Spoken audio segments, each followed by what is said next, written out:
Hello everyone, my name is Grace Garcia, and in this video I'm going to explore how the philosophy of existentialism connects with some of today's most pressing social and philosophical concerns, especially those discussed in chapters 16 and 17 of our textbook. And I'll also show how one key epistemological approach helps us understand these modern challenges more clearly. So existentialism, especially as presented in chapter 14, is centered on the idea that life has no fixed meaning, so we create meaning through our choices and actions. Philosophers like Jean-Paul Sartre and Simone de Beauvoir argued that we are radically free and responsible for who we become. The idea becomes really powerful, and we look at the social concerns raised in chapter 16, like gender inequality.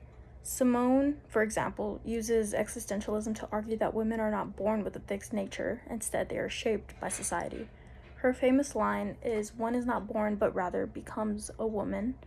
It reminds us that identity is constructed, not given, and it can be redefined. In chapter 17, we have similar themes.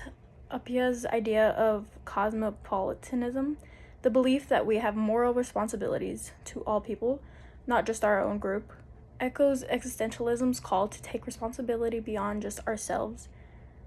Martha Nussbaum emphasizes the importance of dignity and conscience, showing how we need to create a society that allows people to search for meaning freely. And Martin Luther King Jr.'s call for civil disobedience also resonates with existentialism. He believes that we have a duty to resist unjust systems and define justice for ourselves through action.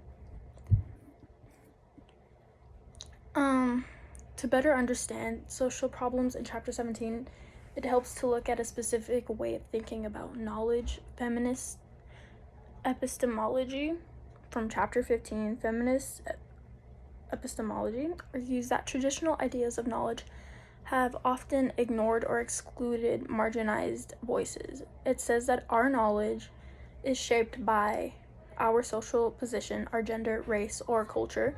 This is called situated knowledge.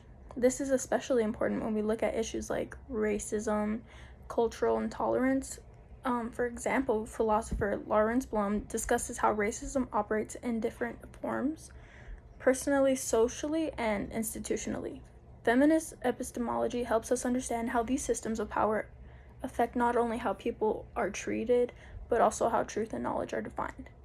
Appiah and Nussbaum also rely on this idea. They believe that real tolerance and justice requires to understand people from their point of view and not just applying universal rules without context. That's what feminist epistemology pushes to do, to listen, reflect, and question the system that shape what we consider truth.